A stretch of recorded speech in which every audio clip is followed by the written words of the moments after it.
This is MainOne.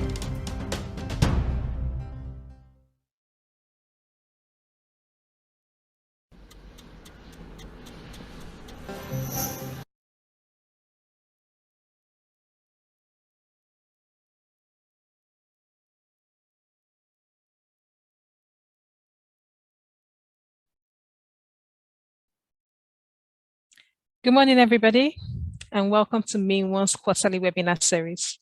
My name is Nkechi Chikwendo, and I'll be your host for today. The theme for today's webinar is Optimizing Operations in the Oil and Gas Industry with MainOne's Cloud and Colocation Solutions. So for the next 1 hour, 30 minutes, you'll be hearing from some of our key customers in the oil and gas industry who will be sharing their experience with MainOne Data Center services and how they've been able to optimize their business operations with our solutions. I'll just share a couple of house rules. For the purpose of this webinar, everybody will be muted on entry, but please feel free to drop your comments in the chat box. There's also a Q&A button at the bottom of the screen. So for every question you have during the course of this series, please feel free to drop your questions and we'll have a team online who would answer you immediately. We would also be having some questions and answers during the course of the presentations, and you stand a chance to win some gifts from us. So please stay with us till the end of the webinar, and we'll be announcing the winners at the end of the webinar. So now I will hand over to our head of enterprise and regional business, Olubumi Ogun, who will be giving her welcome address. Bumi, over to you now. Thank you very much, Nkechi. Good morning, everyone. And thank you for taking your time to attend our very first oil and gas webinar. Let me give you a brief introduction to our topic, which is really about optimizing businesses and operations in the oil and gas sector. And the reason we're having this session is because by understanding the macros and how it has affected ways of doing business in and around West Africa, we think it is important that we as MainOne partner with you to help you reduce your operational intensity from the offices while being able to operate optimally locally. We also see that data sovereignty is key, and we've started seeing that organizations would need to leverage their infrastructure locally to be able to do a lot of their workloads. We also understand what's going on globally, where people have started to understand that it is important that they start really optimizing their workspaces, and people are working from home. And so how do you then reduce your operational costs, whereby people don't really need to sit in offices where we're here having virtual meetings and all that.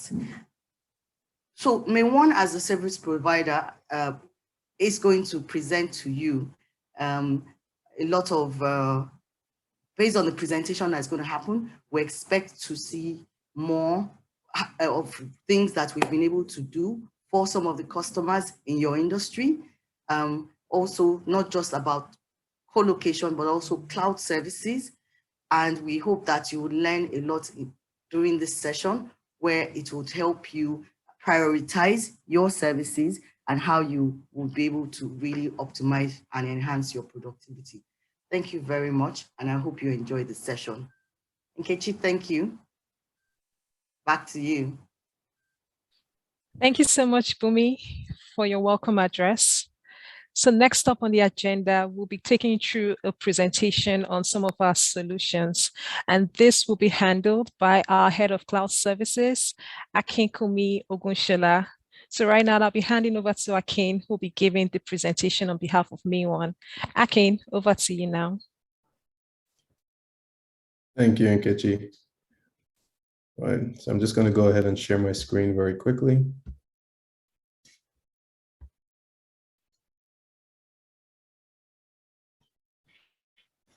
All right, so I assume you can see my screen? Yeah, brilliant. All right, good morning, everyone, and thank you for this opportunity to speak to you. This presentation is a short one. It's just about optimizing business operations with MDXi services. So first, we'll take a broad look and just see what some of the leaders in the space are talking about. For 2022, into the oil and gas industry outlook, Deloitte says oil and gas companies are entering a period of transformation. Gartner goes a bit further and talks about the top 10 trends. We've picked 3 here, and top of the list is actually optimizing business performance, creating new business capabilities, and strengthening the technology foundation. And this really speaks to IT and talking about oil and gas companies having to rethink the way they do IT in order to derive certain benefits. And some of the key drivers for this is cost savings, reduce operational downtime, higher flexibility to respond to changing oil prices, and really connected operations, right? It's no secret that many times there's silos in the oil and gas industry, but these are some of the key drivers for the transformation. But across board, whether globally or locally, what we see is that the expectations of business are pretty consistent. The first is IT is expected to pay for only what they need. So gone are the days of forecasting 4 or 5 years into the future and buying a lot more hardware than you actually need today because you're kind of, doing this whole capacity forecast. The expectations are you pay for what you need today. Of course, you must maintain or frankly improve SLAs. The businesses we serve now, it's almost like zero tolerance with any kind of downtime, and providing deep transparency for costs. So again, cost per user, is something we're hearing a lot more of, cost per application. But beyond cost, there's compliance, right? Adhering to regulatory policies, standards, whether internal or external, and these are typically security standards, and many times certifications that the business must maintain, and a lot of more digital cybersecurity assurances that businesses need to provide to their customers are becoming a lot more relevant. And other things we see supporting workforce mobility, the new normal, innovating, exploiting new technologies, whether that's blockchain, IoT, containerization, but at the same time, IT is expected to maintain support for legacy systems, right? So go forth and do the new, but carry the old along, and migrate and transform with zero service impact. And while we're doing all of this, how do we, we must reduce the environmental impact. So a lot that the business expects from IT and a lot of benefits that they're looking to realize in terms of the IT transformations that are expected. So really, how can we help? How can MDXi help deliver on these benefits of optimization in your environment, right?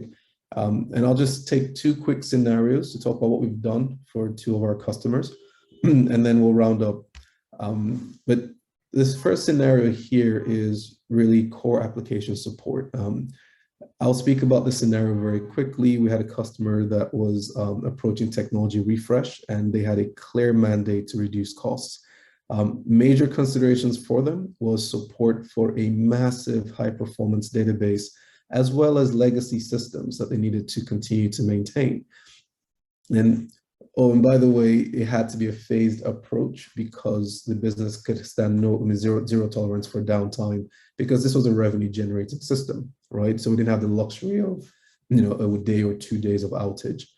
Now, I put in here client attributes to again talk about how the clients approach it. So there was a very clear management drive. They had a project manager to which had to see this through, and they openly collaborated with our solution architects and their internal teams, to try to figure out the best solution. And here's what we were able to achieve. And I'll just talk very quickly about this.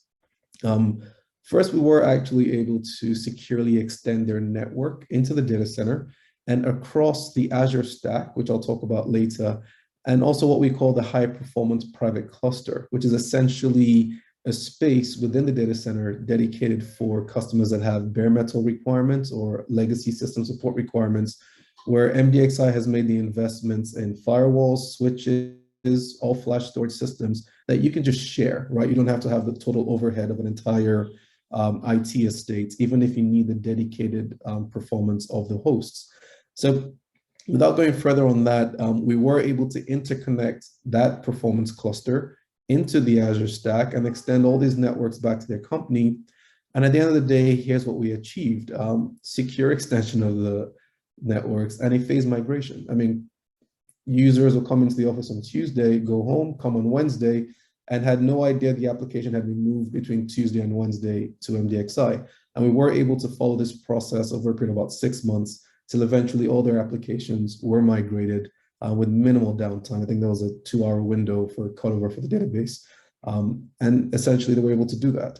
And in addition, they have an OPEX model for the entire service. And this includes the virtual estates, the physical machines, the co-location, and all these costs are categorized for their applications and made visible to the board, right?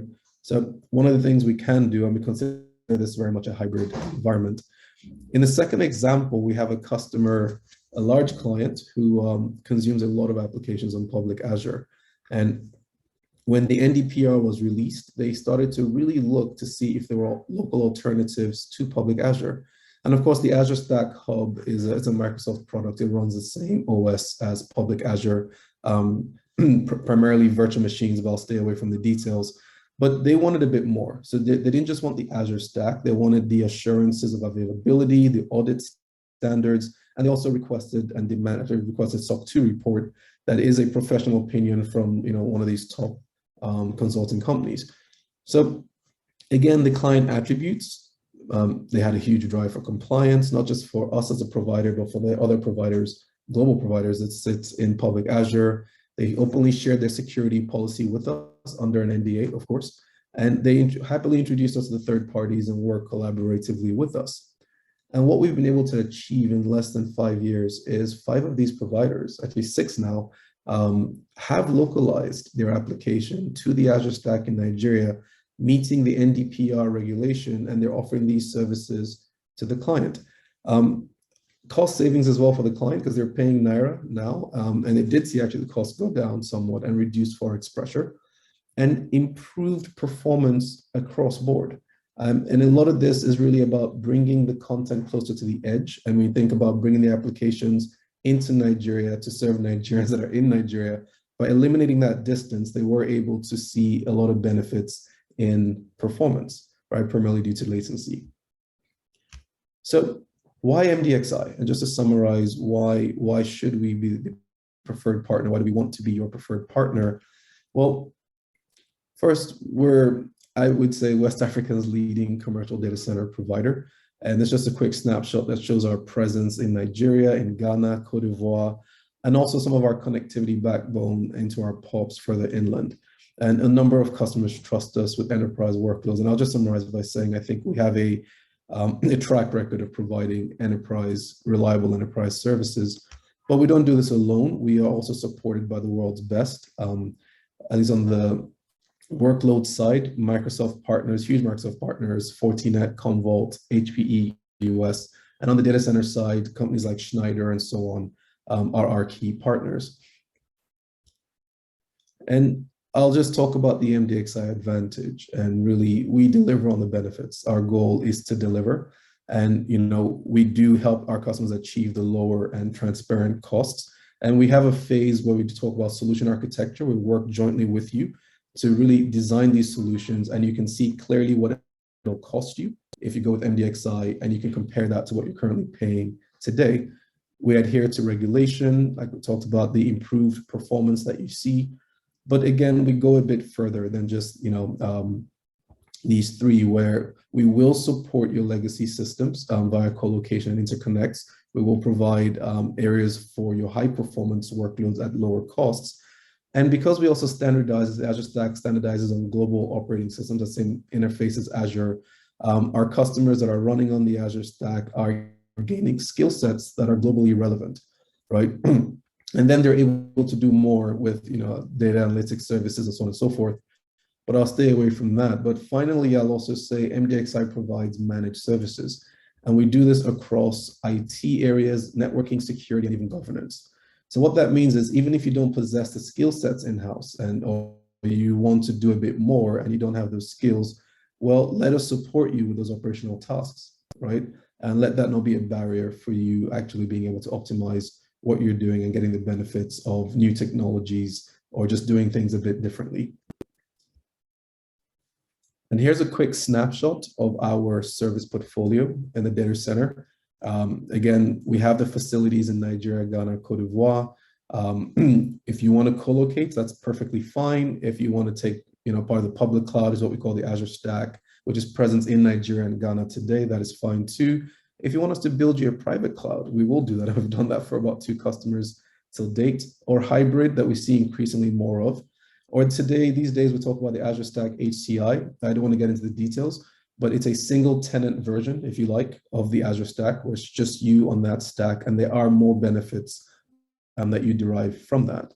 Of course, the high performance cluster, or where you can bring legacy and specialized systems.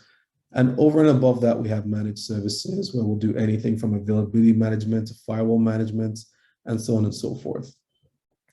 Now, finally, what next? I think really we'd like to continue the conversation with you. If any of this resonated, please reach out to your account manager. My assurance is, I would say for the next 3-4 weeks, we will just be scheduling meetings to learn more about your business and how we can add value, right? And so please contact your account manager or send us an email on info@mainone.net, or ask questions in the panel session, right? Which would be very interactive. And we really do look forward to hearing from you. And thank you very much for your time. I think next we're going to play a short video just talking about MDXi, and I hope it adds a bit more, realism to what it is that we're doing. Thank you.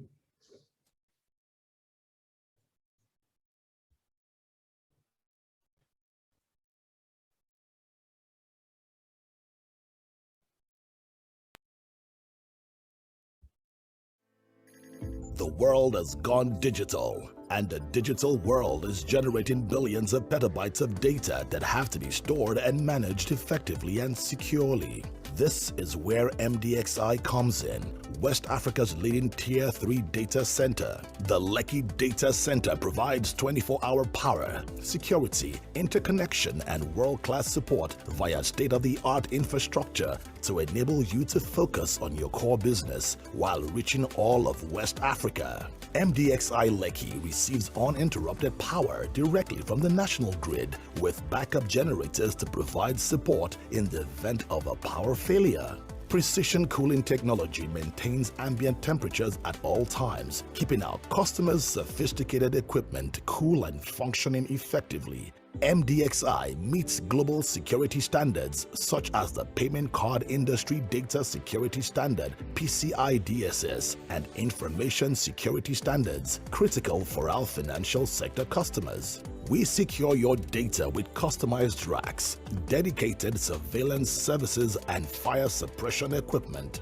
Our dedicated workstations allow customers to work out of our data center when they need to. When you collocate your IT infrastructure at MDXi, you have access to a network of carriers, internet service providers, business partners, cloud and content providers, and internet exchanges, including the Internet Exchange of Nigeria, IXPN, and West Africa Internet Exchange WAFIX, while significantly reducing the cost of multiple connectivity links. With our strong operational footprint and world-class infrastructure across West Africa, Mdxi delivers end-to-end solutions that reduce capital cost and improve the efficiency of your business operations.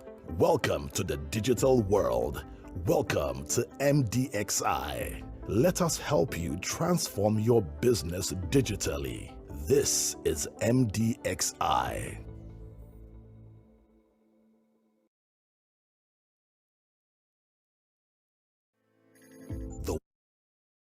Thank you so much, Akin, for that insightful presentation. I believe you have questions from the presentation, so please feel free to drop it in the chat box or in the Q&A box, and our team online would answer. And as Akin said, feel free to also reach out to your account manager. We're ready to take this conversation to the next level. So like I said earlier, and before I go into the questions, I want to welcome everybody that just joined us. Thank you for joining us. So we have a couple of questions from Akin's presentation with fastest fingers, and we have a little gift for the person that gets the answers to the questions. So I'll just run them. 3 questions. 1, what year was Mdxi's data center launched, and what is the availability to date? So what year was Mdxi data center launched, and what's the availability to date? The next question, what's the average cost saving in percentage that customers save when they outsource their infrastructure to Mdxi? What is the average cost saving in percentage that customers save when they outsource their infrastructure to Mdxi? The third question, list just 4 certifications that the Mdxi facility holds. So just do your quick research. You want to know who knows Mdxi? Put your answers in the chat box or in the Q&A box, and we'll call the answers the winners at the end of the series. So next up, we're preparing, and we have our panelists who are live on set, and they'll be discussing optimizing business operations in the oil and gas industry with MainOne Data Center Services. And this will be moderated by Mojid Aluko, the head of marketing MainOne. So Mojid, over to you now. Thank you very much, Nkechi, for the introduction, and thank you very much to our distinguished guests and participants who have joined us. We're really happy to have you here, and I also like to thank Akin for that very insightful presentation. I'm really honored to be here to moderate this session with our distinguished panelists, because I feel it will allow us to drill down into some of the insights that Akin provided, and like they say, hear from the horse's mouth in terms of the challenges some of these companies face in their business operation. We also like to see what the actions they took, working together with the Mdxi team, and then the outcome of those actions that help them, achieve their objective, and more especially optimize their business operation to increase productivity. So I think the session will be useful to our guests and participants because they can learn from this process, while they share their experiences, and we hope they will adopt a similar method to achieve the same results. So please join me to welcome Mr. Hamilton Hesse, who is the General Manager at Lake Oil, to this panelist session. Mr. Hamilton, you're welcome. Thank you very much. Great. Also join me to welcome Mr. Abiodun Oshodi, who is the Managing Director at ILF Engineers. Mr. Oshodi, you're welcome to this session. Good morning, everyone. Thank you very much. Our last panel is my colleague, Omar Egbo, who is the Cloud Solutions Manager for MainOne. Omar, you're welcome to this panel session. Thank you very much. Okay. All right. So to kickstart the session, I would like to ask Mr. Essie our first question. So there's a popular saying we use in the IT space that says data is the new oil. And I know very well that even in the oil and gas companies, you put a lot of value on your data, and then you go to a great length to ensure that that data is kept safe and accessible, either in private cloud, public cloud, or hybrid cloud, using either a CAPEX or OPEX model. I also know your company has migrated their data from an on-prem facility to a co-location facility. So we'd like to know how important was this transition to your organization? What were the goals that your organization set to achieve? And can you let us know if you've been able to achieve those goals? We'd also like to know what were the challenges you faced. Was it as seamless as Aki made it seem, during the presentation? And then my final question will be, in hindsight, would you have, taken the same decision? Mujib, thank you very much for that question. It's a pretty good question. I'd like to answer your questions by, kind of outlining or telling our story, right? So our engagement with MainOne Data Center started with, I believe initially we engaged the data center use for disaster recovery and business continuity purposes. And with the advent of COVID, we started to look at, different ways to, we started to look at the redefining of work. The COVID lockdowns forced a situation that caused us to rethink how we work. As we all know, everybody retreated into their homes. We all went home or stayed home to work. Our systems were accessible, but at the same time, we wanted to take things to another level. For example, we were now spending a lot of time at home. We were not in the offices.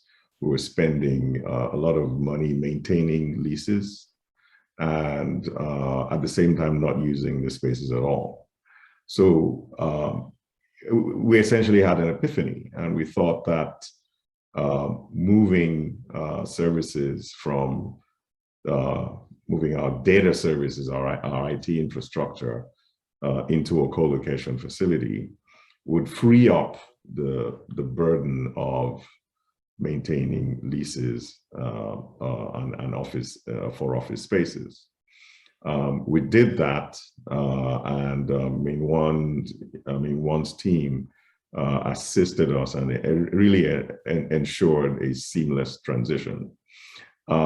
Essentially, what happened in general was that move facilitated, a company policy that we have to this day that has all employees working from home or working from really anywhere. 1 year into that experience, I think we're almost 2 years in now, but 1 year into that experience, we realized that we'd achieved a lot of efficiency. Our productivity didn't go down. In fact, we saw some increases in productivity, and at the same time, we achieved savings on leases for office spaces. And as some of those office leases started to come to term, we decided to terminate them. So essentially, we have no physical offices except one outpost for administrative purposes.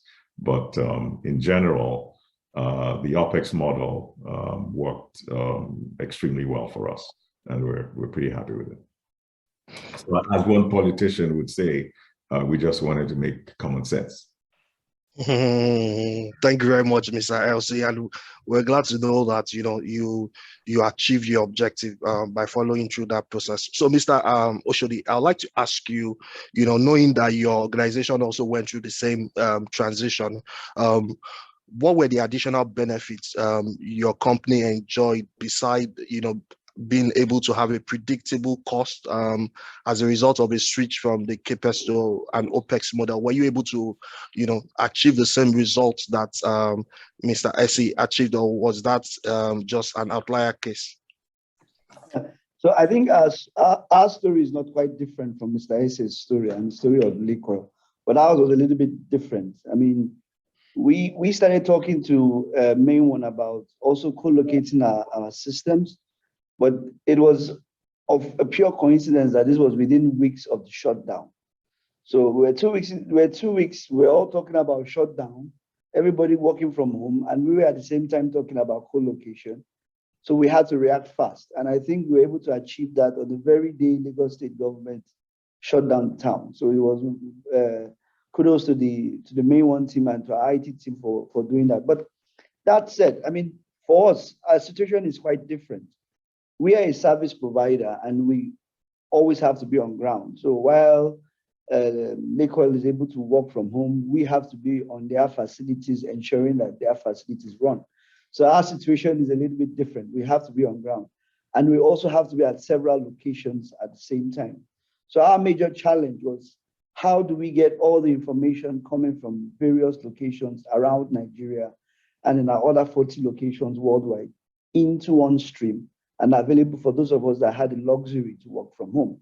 And that was a big challenge we had to face. But co-locating our servers gave us one advantage. We were able to move all the information at the same time at once and make it available for everyone. Secondly, it was a huge, significant savings on infrastructure because we had to keep the building running 24 hours because we're working on all different time zones. So imagine having to run facilities for 24 hours. And I'm sure this is the same situation Lakeoil faced. But then cutting all that cost and reducing it to only the working livable 8 hours or 9 hours work day and saving the remaining 16 hours of diesel costs or any fossil fuel we are burning to serve our generator and also make it. So for us, it was a significant cost saving in energy costs. We haven't reduced property costs yet. Maybe that's the next step, but that is something that we will very much look at. But I think in all, there are quite a huge amount of savings that we made in expenses in co-locating our systems with you guys. Thank you very much, Mr. Oshodi, for that answer.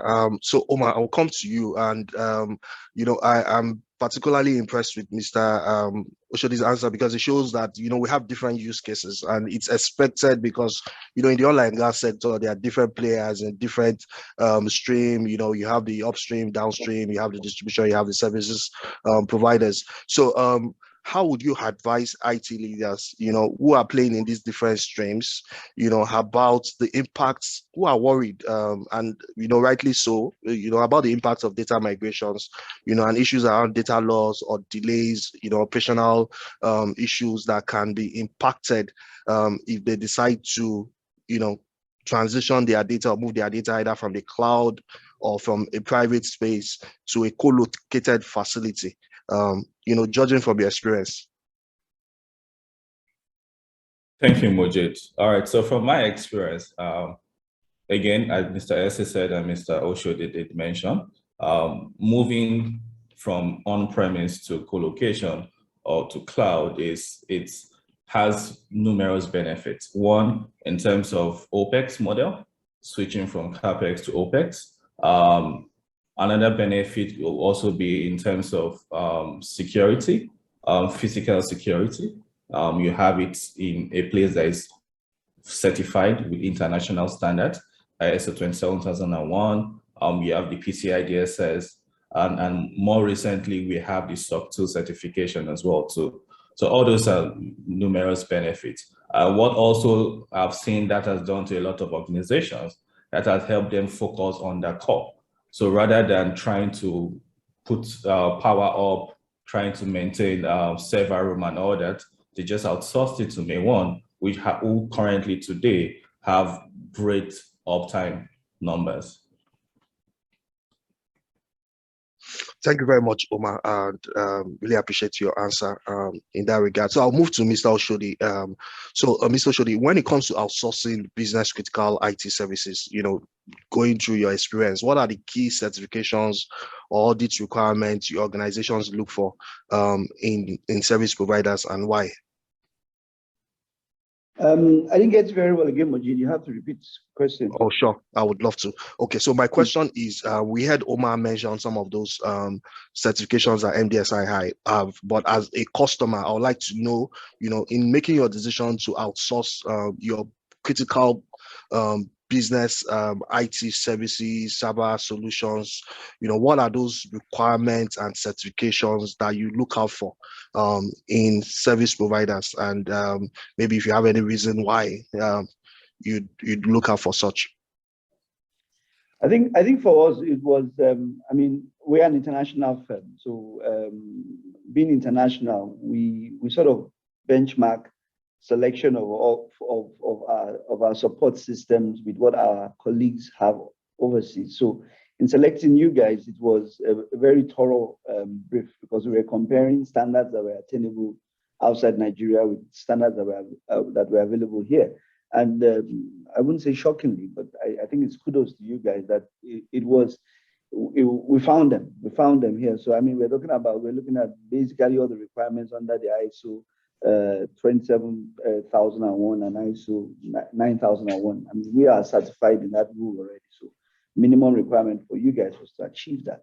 So I think we were even very thorough in our selection, because we were benchmarking what we were looking for against what we had in our sister companies outside Nigeria. So, and minimum, you passed, and this is the reason why we're in business with you. Thank you, Mr. Oshodi. Mr. Ese, I would like to come back to you.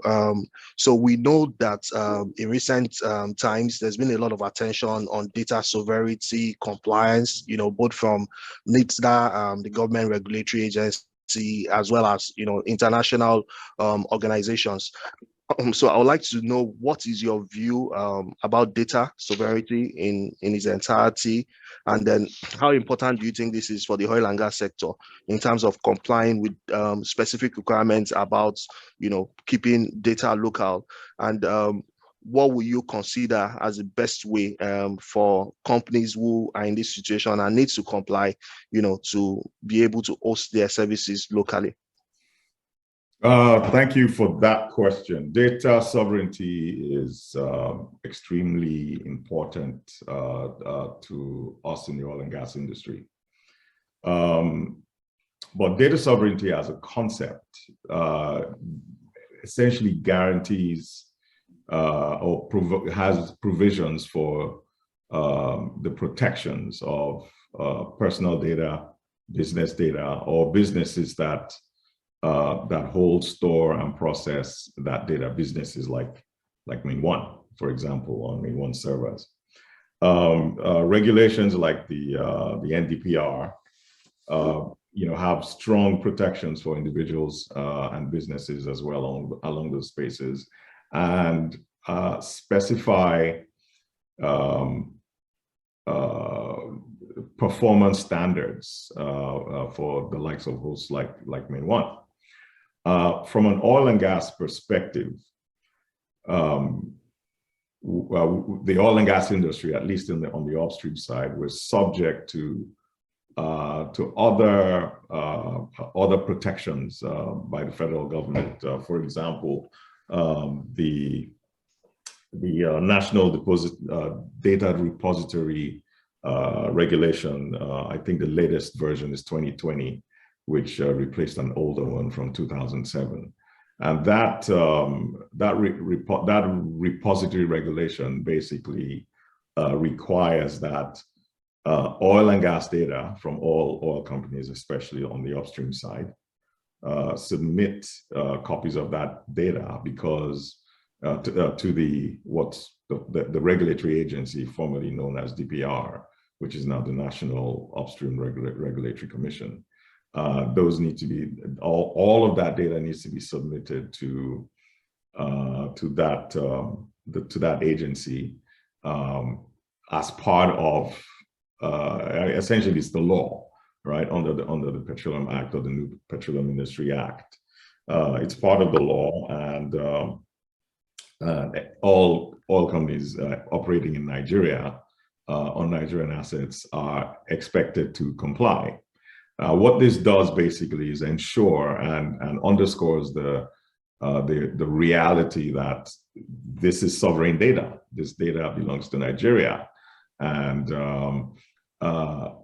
if the message wasn't any clearer than that, then that regulation makes that very clear. Now, prior to companies like Lake Oil submitting that data, we have to host that data. And obviously, we're co-located in the MainOne facilities, and our data is protected MainOne, we were talking about certifications earlier on, and I would add to that compliance. MainOne's facilities comply with this national data repository regulation. They also comply with the provisions in the NDPR and I think the GDPR as well. So all of this makes us very comfortable storing our data on the MainOne, or at least co-locating our servers in MainOne facilities, because we sleep better at night knowing that our data is secure. We really don't have issues. And then going back to your first question, or tying back to your first question, where we're seeing significant savings where we don't even need as many people to maintain our equipment. We've got a very skeletal and very efficient IT team. So that's it in a nutshell from our perspective. Thank you very much, Mr. Ese, for that feedback, and it's really quite interesting. And besides even the compliance angle, which you clearly explained, you also see some benefits from the compliance. So it's not only, oh, we are doing this just from a regulatory compliance perspective. We're also seeing benefits of achieving this. And I would like to start on that note with Mr. Oshodi, because I know you are also in the same in the same boat with Mr. Ese. So in terms of adhering to compliance requirements, look at content policy, Mr. Elsie mentioned the NDPR, can you also share examples of network availability and performance benefits you have enjoyed since you started hosting your data locally? And the reason for this question is I want our audience also to have a perspective in terms of the benefits, the additional benefits they stand to gain, when they comply, besides just looking at it from the regulatory standpoint, which is what we tend to look at most times. I mean, for those of us in the service sector, the most important thing for us is having data available 24/7. All right, whether we're operating a plant or we're designing a plant or whatever part of the work it is, and the ease that a center like yours gives us is we don't have to rely on our own built infrastructure, which is very expensive to maintain, I must confess, like Mr. Ese mentioned earlier on. So when you have that, coupled with the infrastructure you have around the country, Lagos, around, and also it makes it very easy. It makes it very seamless for us. And we're talking about not small data like using your ATM card, the amount of data you consume when you use your ATM card at an ATM machine. But we're talking about large files being uploaded from an isolated location onto a server, and then those of us sitting down in Lagos, or all of us sitting in 40 countries worldwide, sitting across a system and looking at the model of a platform, of a refinery on ground, and then having to walk through that without any form of interruption or fear of data loss. This is the advantage we see, using your system. And for us, this is a significant advantage that we have.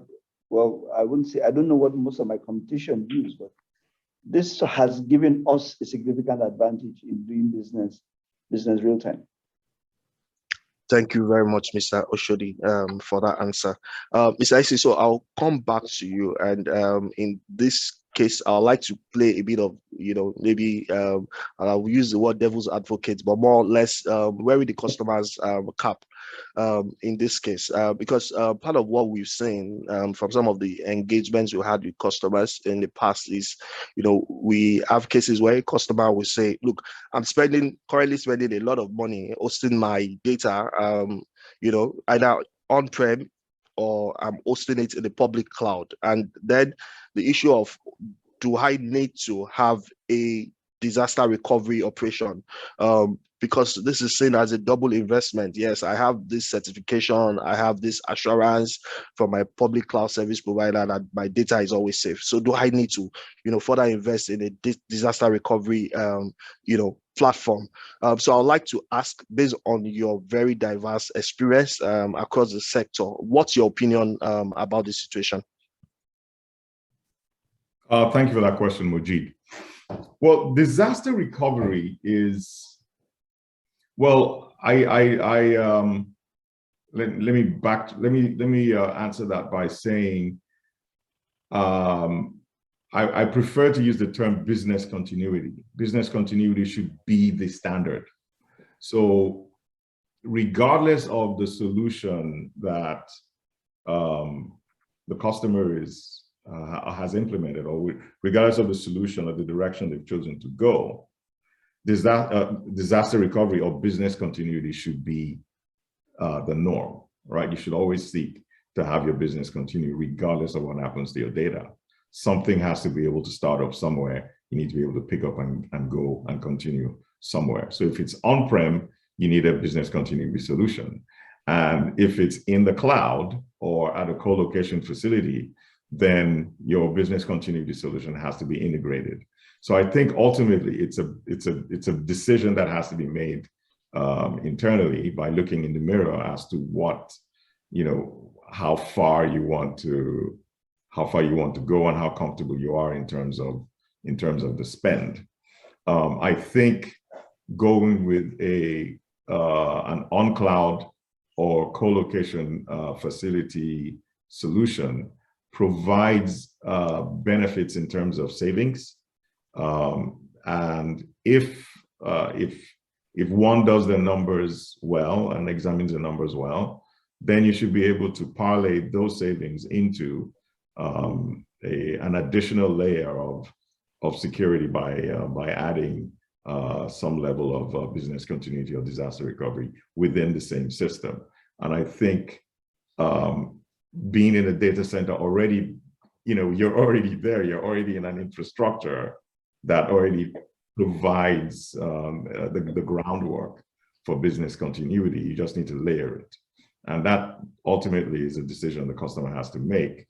Obviously, working with the MainOne team to get the right solution that makes sense.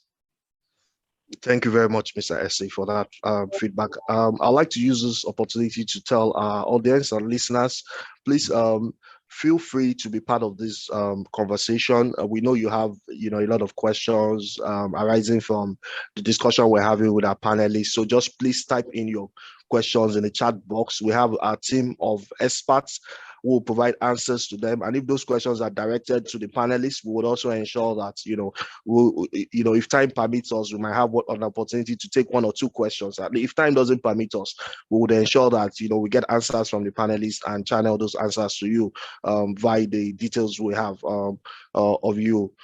So I would like to ask Omar.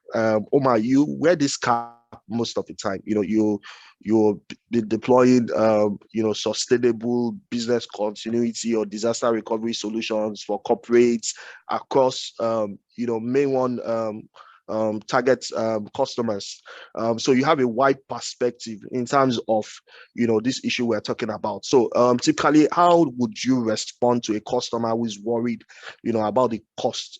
Because we all know that cost optimization is one of the critical factors businesses are considering because of our current situation. So how do you advise or address the issue of, look, I am currently financially constrained and I don't see any reason to maintain a disaster recovery platform or service? And do you have, or do you think MainOne has an option for customers who probably are already hosting in an on-prem and most of their costs are coming from that on-prem situation? And would we be able to advise them of a better option? So, Omar. Thank you, Mujid.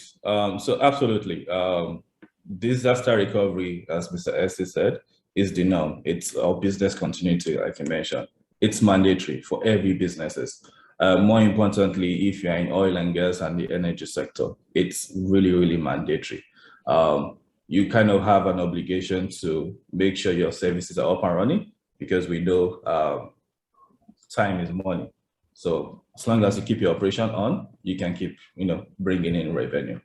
That being said, we had scenarios where people complain about cost, but also disaster recovery could be layered in different ways, or business continuity. It could be as little as backup and restore. It could also be as middle ground, active, passive, whereby your data is copied somewhere, and in the event of a disaster, you can spin it up over time, RPO dependent. And there's also the one where you replicate active on 2 different sites. But regardless of your budget, it's something you should do. Part of the reasons to even do it, because one, natural disaster. So you could have built a massive data center either on-prem or anywhere, and you feel very comfortable. But again, natural disaster could happen. That's one reason. Hardware failure. Your devices could just fail suddenly. It's electronic, it fails. Even our phones sometimes just don't come on. So another critical reason, human error, cyber security issue. Cyber war happening every day, DDoS and all that, anything. So it's very, very mandatory to have a secondary copy of your data outside, or a business continuity. Very mandatory. And the good thing is with MainOne, all our solutions are tailored to customers' requests. So depends, we engage you and your team, we look at your budget, and then we advise the best one that can work for you. But regardless, you should always have something.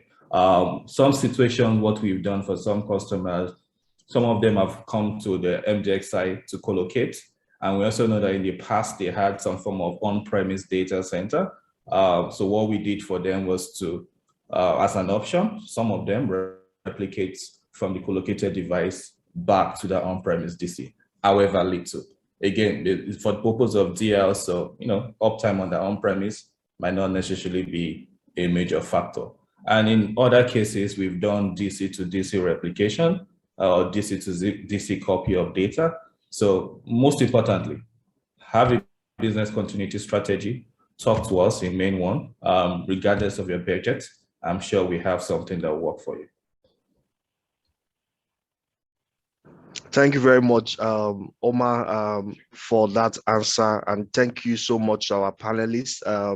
I think we've come to the end of our panel session. It was really, an enlightening session for me, and I really appreciate the perspectives and insights we've been able to provide to our customers.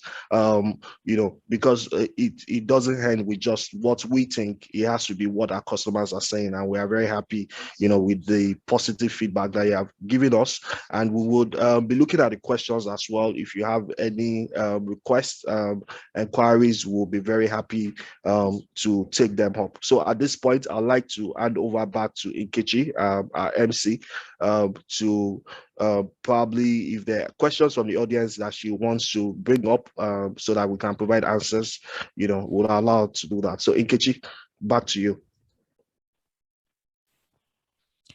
Thank you so much, Mojade, for moderating this session, and to our esteemed panelists, we thank you for your time, and we thank you for a wonderful session. So we've had a couple of comments in the chat box, just going through them. I've sent a question on the tour of the data center. Please feel free to send an email to info@mainone.net, and we will take it up from there. Just send your requirements, and we'll have a team who will answer those questions. So I don't know if we have any questions for the panelists or for us. If there are any questions, please just let us know. Thank you for your answers. We're collating the answers right now, and we'll just put up a list of the winners. So we'll just have a couple of minutes. We'll share the answers. I see a lot of us are doing our research. Thank you so much for putting in your answers. So I don't know if we have any questions, because we're coming to the end of this series.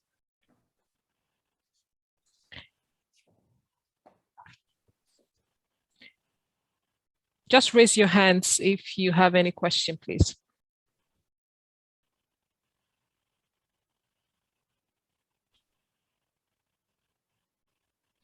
Okay, I see a comment from Bernard. Please, I would appreciate if the slides for this webinar can be shared. All right, that's fine. We will share the slides for the presentation. Please, how can I join MainOne? Oh, we do have a career portal on our page. Feel free to share. Go to the link, MainOne.net, and just do your research and you can always apply. Career.MainOne.net, yes. Just going through. Okay, there's a hand raised. Please, can you change your, can you put your name up? Saying Huawei M2. If you want to, do you have a question? Do you have a comment?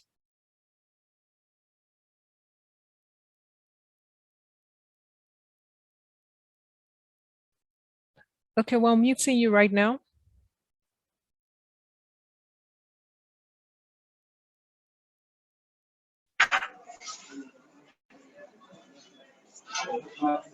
Hello. Hello.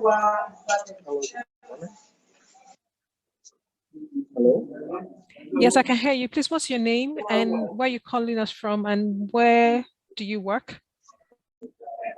My name is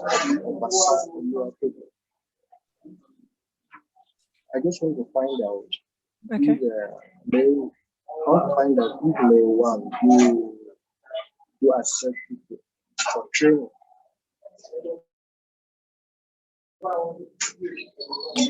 Okay. I'm technically employed. I'm just enabling to acquire more skills. Okay, I think I got your name, Olaoluwa. The line is not very clear. Do you want to just put it on the chat box, please?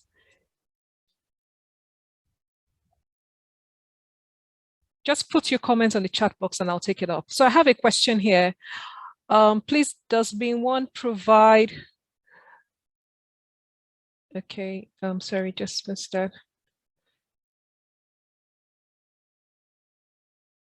Please, does MainOne provide offshore services?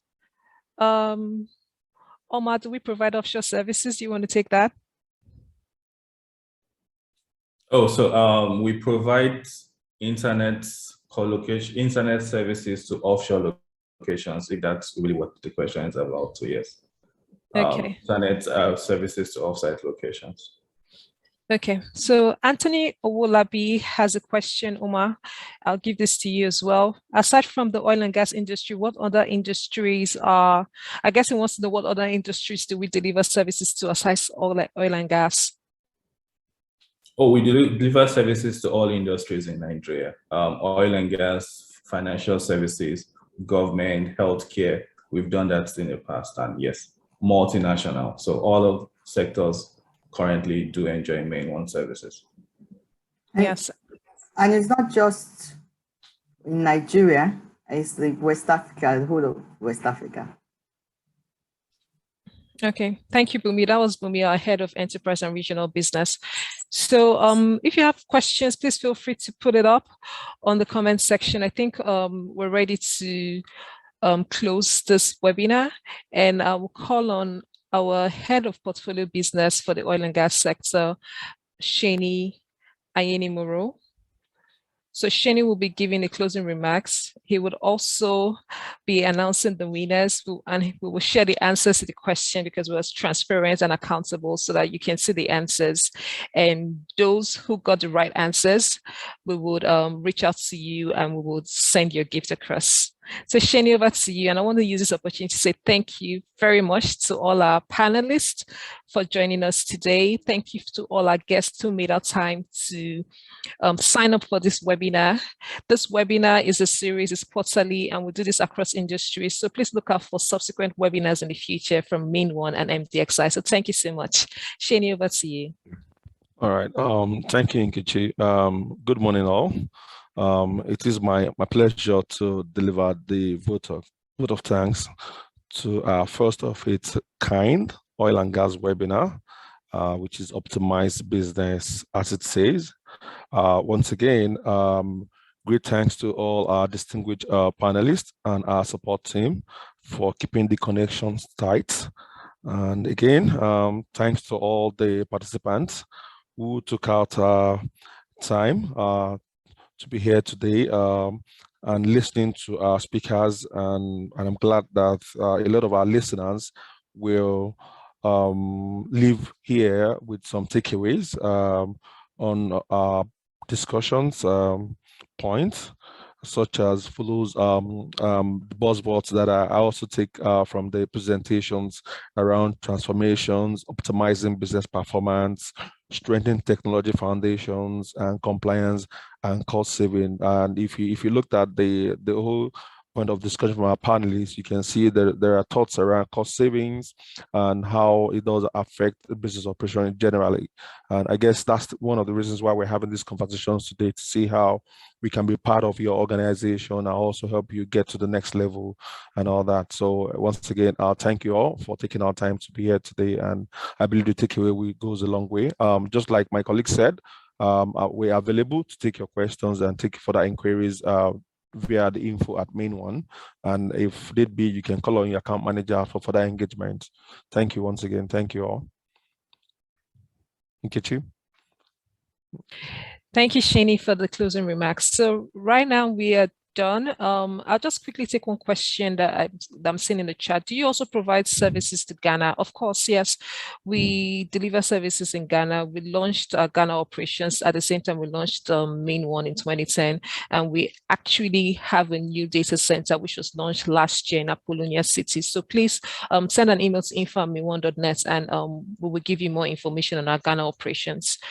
My colleagues will handle the other questions I must have missed on the comment section. So right now, we'll just show you the answers. We've come to the end of the question and answers. So we're going to show the answers. And if you got the answers right, trust me, we'll reach out to you and we will let you know the winners. So for the first question, when was Mdxi launched and what's our availability till date? So we launched operations Mdxi in 2015 and we are 100% available till date. So not 2010, I saw some 2010 answers, that was MainOne, not Mdxi. So what's our cost savings? So our customers save averagely 28% in cost savings when they outsource to Mdxi, which is significant. We focus on OPEX, and when you outsource your infrastructure to us, you can be rest assured that the cost savings is very significant for your revenues. So the third answer are certifications. So we operate with global standards and we have major certifications for tier 3 data centers. So we have the TCCD Uptime Institute tier 3 certification of design document. We have the TCCD Uptime Institute tier 3 certification of constructed facility, ISO 27001, ISO 901 certification, and PCI DSS certification. So if you had any of these answers, then you'll be one of our winners. So I think we have shortlisted. Did you forget the SOC 2? Oh yes, and the SOC 2 certification. Yes, SOC 2 certification. Yeah. So those are our certifications. Our data centers are certified to global standards. So we have shortlisted some of our winners. So next slide, please. So it's a question. Okay. All right. So thank you, Nkechi, once again. I'll be announcing the winners. Before I do that, I can see there's a lot of vibes on the background where I'm not saying that people are asking questions where we are, where we're present. And I know my colleague earlier mentioned we're in Ghana, we're in Côte d'Ivoire. Not just Ghana and Côte d'Ivoire, trust me, anywhere across the West African region, we can connect your business, we can host your business across all our platforms. So we're not limited to the boundaries that we did mention. If you ask me, I can go to North Africa, we can go to East Africa to get businesses out of that regions. All right, thank you. I'd like to announce my first winner here is Asuku Iluto. His answers were MDI was launched in 15 January 2015. Congratulations, Mr. Asukwa. Can you guys hear me? Congratulations. And the second is Otunwatio Felix. Mdxi was launched in January 2015. All right.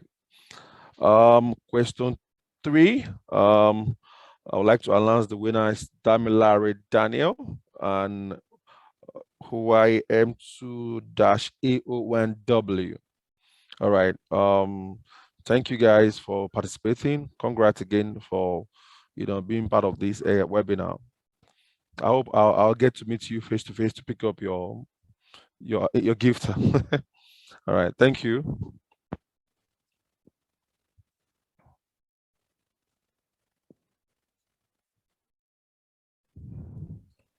Thank you so much. Thank you once again for joining us at this webinar. We've come to the end of the webinar. So please follow us on our social media channels at MainOne Service on Facebook, Instagram, LinkedIn, Twitter, and YouTube. Also for our data center subsidiary, Mdxi, also follow us on LinkedIn, Facebook, Twitter, and Instagram at Mdxi Data Center. Thank you, and we'll see you next time. Bye-bye.